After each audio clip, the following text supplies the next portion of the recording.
Ya es mala hora, ¿eh? Vamos a intentar dar una visión de la ciberseguridad y sus implicaciones en la defensa, en la seguridad nacional. 25 minutos.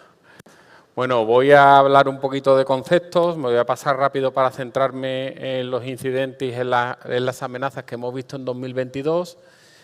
Estas son nuestras jornadas que tenemos en diciembre. Recomiendo al que quiera hablar más de estos ataques, descargarse o visualizarse esa presentación, y en las iniciativas que hace el CCN, pues esta otra. Nosotros siempre decimos que hay que transformarse digitalmente. No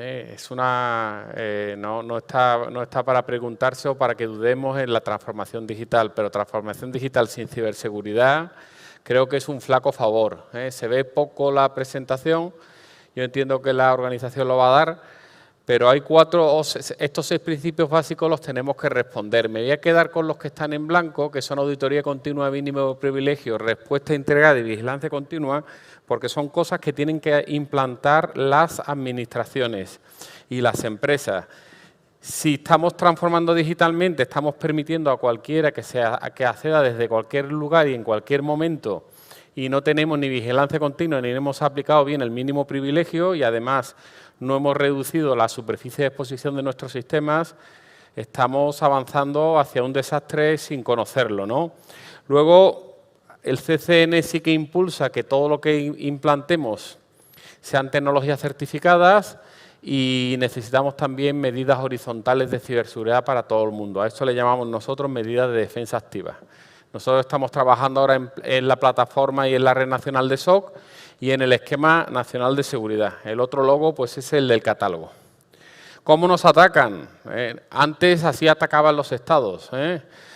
A finales del siglo pasado y en los primeros años de este siglo, los estados mandaban correos, siempre hay un usuario que abre el correo, empezamos a robar credenciales y a propagarnos por la red, a aprender el conocimiento de la red, hasta que conseguimos elevar privilegios y nos convertimos en administradores de la red. A partir de ahí tenemos acceso completo y empezamos a administrar igual que el atacante.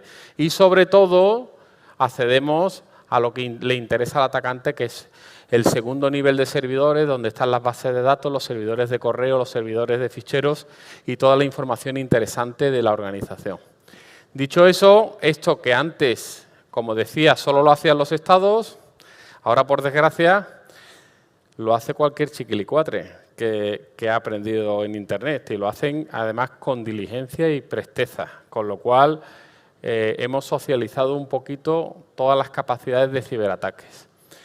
Con respecto a la amenaza, os recomiendo este documento. Este documento lo sacamos todos los años, hablamos un poquito el lenguaje natural, no el lenguaje 1 y 0, de las ciberamenazas a las cuales nos enfrentamos. Aquí sí quiero hacer una disquisición, es muy importante, y viendo que estamos en un entorno bastante militar, que hagamos una aproximación un poquito más racional a las ciberamenazas. Actualmente tenemos siempre una aplicación o un modo de funcionamiento reactivo.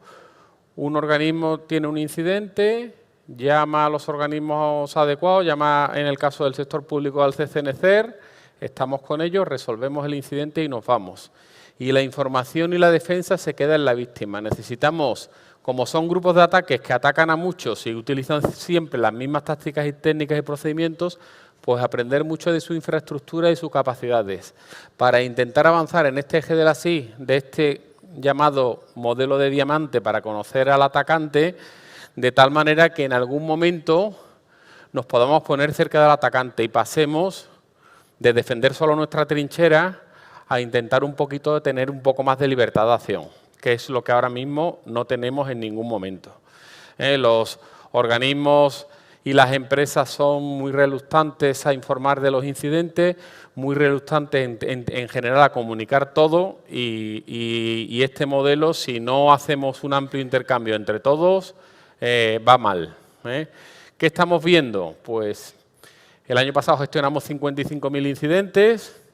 Se ve mal, pero hay unos 75 incidentes y otros 3.000 y pico entre muy altos y críticos. Esos son los incidentes que nos han impactado bien.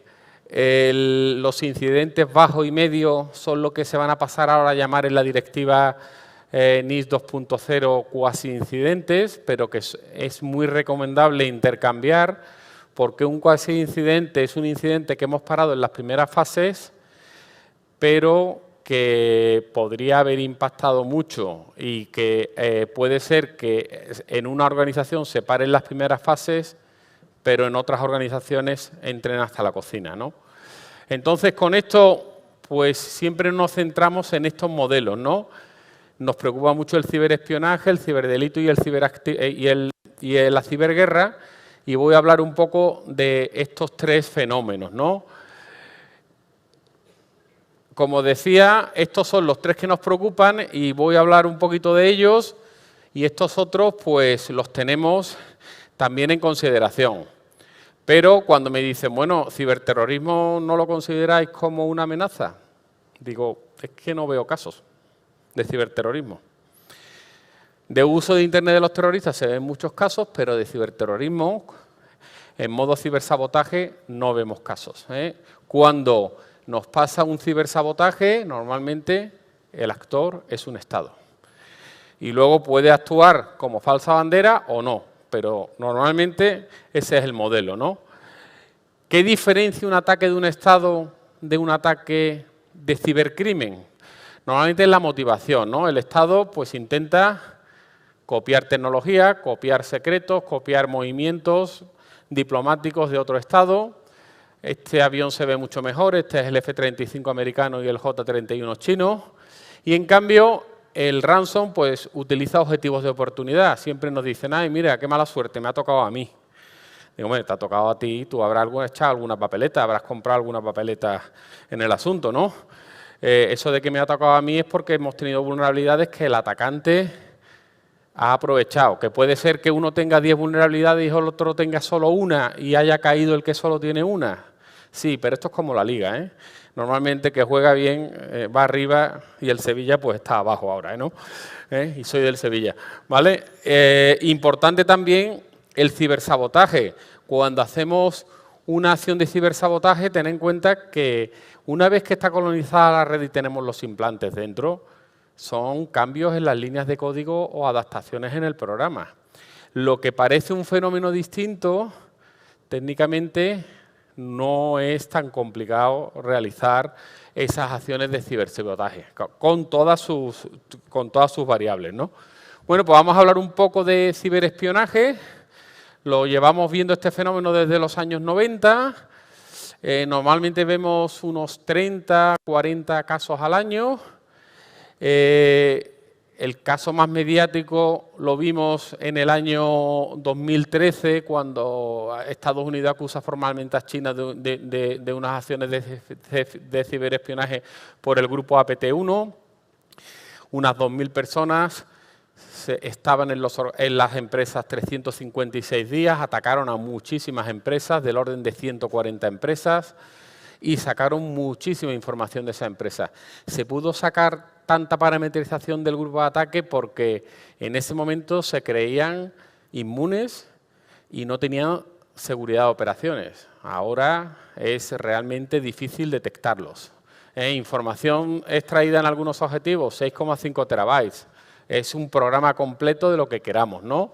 Este año, ¿quién nos ha atacado? Pues nos han atacado actores rusos, que son estos dos, Turtle Snake y APT-29, actores chinos, APT-15, actores norcoreanos, Lazarus, es decir, que atacan muchos, ¿eh? Lo que sí que es cierto, que si ampliamos el espectro, grupos con origen China, con origen Rusia, con origen estados que también, ¿por qué no?, pueden ser aliados, hay muchísimos, ¿de acuerdo?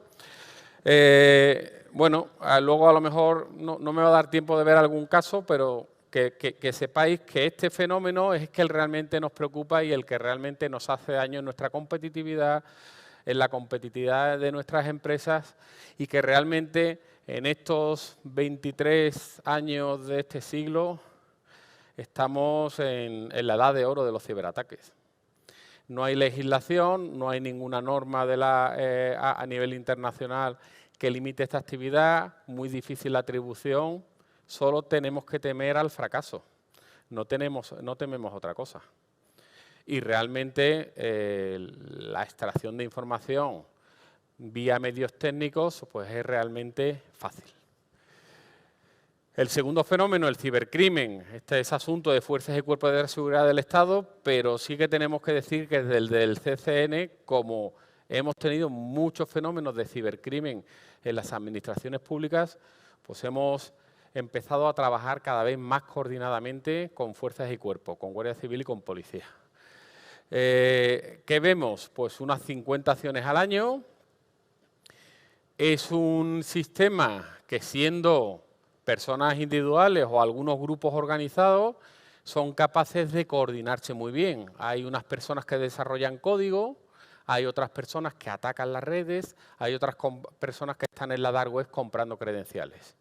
Cuando alguien paga en una extorsión de ransomware, todos se benefician, con lo cual es una cadena de valor completamente ideal.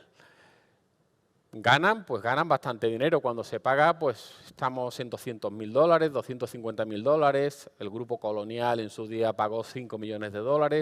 Es decir, que se saca dinero por muchos sitios. Se saca dinero por aquí, se saca dinero extorsionando con las horas, pero también se saca dinero vendiendo esos datos en el mercado negro de la empresa o de quien corresponda, ¿no?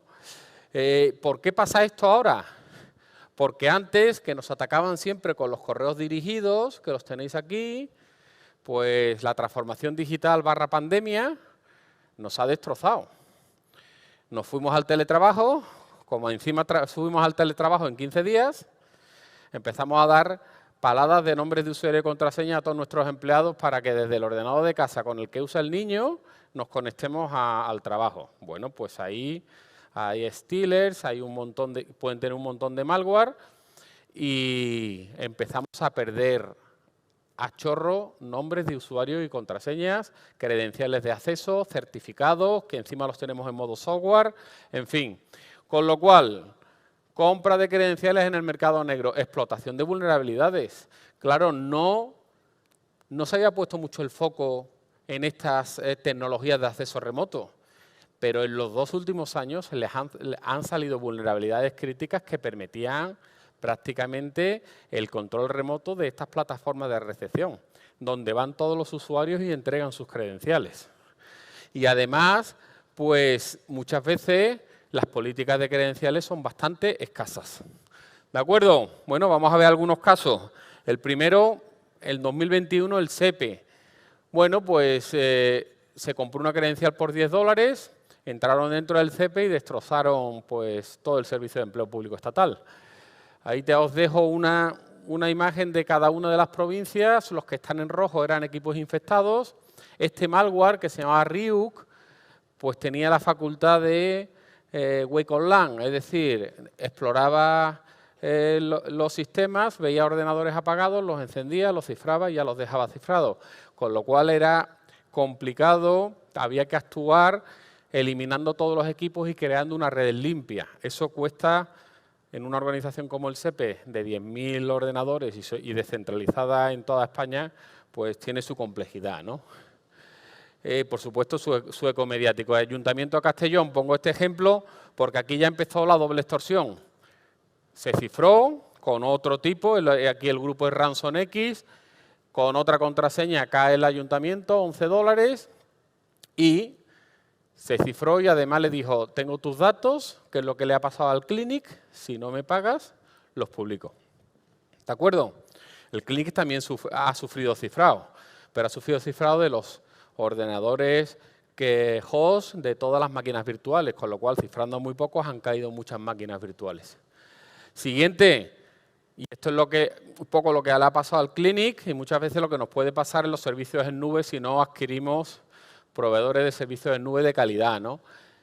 Nos cae un operador de servicio en nube, en este caso fue el grupo Zeppelin, cifra toda la tecnología Citrix, con lo cual todas las páginas web y todos los servicios que alojaba ese operador de servicios en nube caen. Y entonces empiezan a caer muchos operadores públicos. Aquí pongo 40, pero fueron más. 40 fueron con impacto crítico. ¿Qué quiere decir esto? Que tú tienes alojados tus servicios que das a los ciudadanos en un servicio en nube, el servicio en nube cae, ¿y de quién es la culpa? ¿Del operador de servicio en nube o tuya? Es tuya, ¿eh? La culpa. No van a preguntarle al ayuntamiento voy a decir uno que no está, que es el de Zaragoza, al ayuntamiento de Zaragoza que qué ha pasado, ¿no? No va a decir, no, ha sido esta empresa, ¿no? Eso no es viable, ¿no? Con lo cual, importante, la responsabilidad no se transfiere. Y este es el caso de Colonial, lo pongo a ejemplo porque sí que pagaron una semana, se causa nerviosismo, ¿eh? Se causa nerviosismo cuando te tiran toda la distribución de hidrocarburos y empiezan a quedarse las gasolineras sin gasolina, ¿no? Esto hizo reaccionar a Estados Unidos. El gobierno federal publicó una orden ejecutiva. Esa orden ejecutiva es prácticamente un 80% de nuestra esquema nacional de seguridad y además al FBI le dieron poderes para actuar en casos de ransomware como en casos de terrorismo, que es ya poner la amenaza del ransomware en un nivel elevado.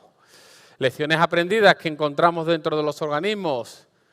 Las copias de seguridad en línea conectadas a la red, con los cuales el atacante las podía cifrar, accesos remotos, sin doble factor de autenticación, redes planas, etcétera, etcétera, etcétera, etcétera. Entonces tú ves esto y dices, bueno, pero esto, si aplicamos el NS, desde luego no lo cumplen. Pero hemos ido muy rápido de un modelo donde como yo controlaba el castillo y prácticamente las puertas las tenía controladas, pues no pasaba nada, a un modelo donde se me han abierto agujeros por muchos sitios y tengo muchos agujeros difíciles de controlar y entonces se me ven todas las vergüenzas, ¿no? En 2022, ransom, pues hemos visto en muchos servicios de salud, y el último ha sido este que hemos visto en 2023, pues hemos visto ataques a muchos servicios de salud. ¿Y por qué ahora utilizan los servicios de salud? Durante la pandemia los perdonaron un poco por aquello de la imagen, pero es que ahora el servicio de salud es muy fácil extorsionable. Por los datos que tienes, si se los robas, por muchas cosas, ¿no? Y también vimos la primera vez que se hizo una extorsión al Estado, ¿no? En marzo del año pasado, el grupo Conti cifró prácticamente 5 ministerios de Costa Rica. Empezó a publicar la información de estos ministerios. Esto fue justo durante el cambio de presidente, en el relevo de presidente. Tuvimos la suerte que era en el inicio de la guerra Ucrania-Rusia y el grupo estaba formado por ucranianos y rusos. Entonces empezaron a publicar en Dark Web un montón de información. Para saber un poquito, analizando redes sociales, quién eran los cabecillas de esto, pues hicimos esos análisis y se pudo hacer la estructura del grupo. Y si veis, es una empresa, ¿eh? Tiene su líder, tiene sus equipos o sus líneas de actuación que tienen desarrolladores, pentesters, analistas de sistemas, analistas de fuentes abiertas, analistas o operadores de soporte que ayudan a la víctima a pagar con toda la elegancia del mundo, en fin, que estamos ante una actuación pues, o ante una manera de cibercrimen que está completamente organizada para monetizar. ¿Qué más hemos visto en 2022? Me quedan hasta las 2, ¿no? Creo que sí, ¿no? La amenaza a los móviles. Por desgracia, en mayo tuvimos el incidente de móviles. ¿Qué lecciones aprendidas se tienen? El móvil es la otra herramienta o la otra arma que carga el diablo. ¿Por qué? Porque el jefe tiene su móvil, puede ser personal o el que le haya dado a la empresa, pero donde también están sus contactos personales. Es difícil monitorizar y vigilar los móviles particulares. En el caso de las administraciones públicas, los móviles los dan muchas organizaciones. El Ministerio de Defensa da sus móviles a sus militares, Guardia Civil da sus móviles a los guardias, Policía Nacional los móviles a los guardias, para las autoridades, Presidencia de Gobierno tiene un sistema para dar los móviles a las autoridades, el MAE da sus móviles a los embajadores y entonces, menos mal, toda la parte que no son autoridades y que son todos los ministerios, quitando Interior y Defensa y alguno más, pues tiene un MDM único que da la SGAD y que luego los ministerios lo pueden ir adaptando. Pero ese tipo de MDM y otras herramientas pueden parar los ataques de estándar. Aquí no se ven, pero son los ataques de primer nivel y segundo nivel. Pero ataques tipo Pegasus, Candirú, etcétera, eso se van a saltar esa protección. Necesitamos otra cosa. ¿Qué podemos hacer? Pues hacer forenses aleatorios, pero vamos tarde. Tendríamos que hacer algo que nos diera una capacidad de detección en tiempo real. Vas al mercado y esa capacidad de detección en tiempo real no está muy conseguida en el sector privado. Primero porque las empresas que están vendiendo los sistemas de ataque evidentemente no van a compartir con las empresas que defienden, ¿no? Ahí os dejo algunos anuncios y luego este caso es curioso porque es un caso que en teoría se vende una herramienta para fuerzas y cuerpos de diversos países, pero la compran muchos países que no todos tienen que tener los mismos intereses. Algunos tienen intereses encontrados y estamos viendo que se ataca y se defiende con la misma herramienta, con lo cual, preocupante. Más cosas que hemos visto este año. Empezamos en 2020, a finales de octubre de 2022 con el incidente del punto neutro judicial y Policía Nacional. Ese incidente salió en prensa, creo que lo tenéis ahí en esta noticia. Luego hemos tenido a principios de marzo el incidente de la agencia tributaria. Y aquí tenemos un paradigma, que es que las administraciones públicas, como estamos muy descentralizadas, estamos muy interconectadas. Entonces, la aproximación de ciberseguridad, tras esa transformación digital que ha hecho más débiles nuestros organismos, la aproximación de confianza entre las organizaciones, a ver cómo lo digo de manera elegante, la confianza entre organizaciones la tenemos que refinar bastante. ¿Por qué? Porque como viene alguien, a ver, no lo tengo aquí, vale, como vienen los atacantes como vienen, pueden colonizar un sitio y muchas veces las administraciones, si la petición viene de un juzgado, ¿voy a ser yo el que ponga en cuestión esa petición? No, yo libro los datos de esa petición que me ha remitido cualquier cosa, ¿no? En fin, por las cosas que pasan. Más cosas que nos han pasado en 2022-2023. Hemos tenido no incidentes. O sea, incidentes a primera plana de periódicos que no existían y que era una valoración de un usuario sobre una acción del CAU. No voy a decir en qué ministerio, pero el que haya estado atendiendo a la prensa lo puede ver. Hemos tenido muchos accesos a los correos electrónicos de autoridades, de no autoridades, de servicios, porque tenemos los correos en movilidad y hemos sido muy laxos en con cuántos dispositivos podemos consultar esos correos. Tenemos que ser sensibles en que muchas veces nuestras autoridades reciben todo en el correo electrónico. Entonces, qué mejor que irse a ese teléfono, a ese buzón de correo electrónico, porque te va a llegar toda la información depuradita. Con lo cual, otro asunto a tener bastante cuidado. Y finalmente, hemos visto ya ataques mucho más complejos, ataques a routers, a equipos de comunicaciones que normalmente no estaban en el radar de las organizaciones. Alterando el equipo, pues podían derivar el tráfico y podrían capturar todo el tráfico de las organizaciones o el tráfico parcial de ese router. Y finalmente, bueno, pues lecciones aprendidas. Creo que os he intentado convencer que no hay transformación digital sin ciberseguridad y tenemos que cambiar la aproximación de los equipos de defensa. Este es el que ataca y este es el que defiende por si hay dudas. ¿Por qué? Porque no tiene, para muchas de nuestras organizaciones, la ciberseguridad es un gasto, no una inversión. La primera es la frente. La siguiente, son muy pocos los de ciberseguridad. Si son ya pocos los TIC, los de ciberseguridad ya no os digo. Ante estas organizaciones siempre vamos a ser menos. jugamos en campo contrario. ¿Por qué? Porque nos hemos transformado digitalmente, ha aumentado la superficie de exposición. ¿Y cuántos somos? Pues más o menos los mismos o incluso alguno menos. Y muchas veces hemos hecho esa transformación digital sin conocer las reglas del juego. Como no hemos puesto doble factor, etcétera, pues estamos ahora todo el tiempo apagando fuegos, ¿no? Y finalmente, creemos que estamos jugando al fútbol y creo que salimos al hockey y salimos al campo de fútbol con patines, ¿eh? Difícil ganar un partido así, ¿no? Tenemos muchas vulnerabilidades heredadas, tenemos muchos sistemas obsoletos, las organizaciones no son diligentes en la corrección de vulnerabilidades. En los sitios que tenemos herramientas que miden cuánto se correlacionan y se corrigen las vulnerabilidades, realmente gastamos mucho tiempo en eso, ¿eh? Entonces, si me pones el vídeo, solución para esto, ¿eh? No es un problema, es una solución.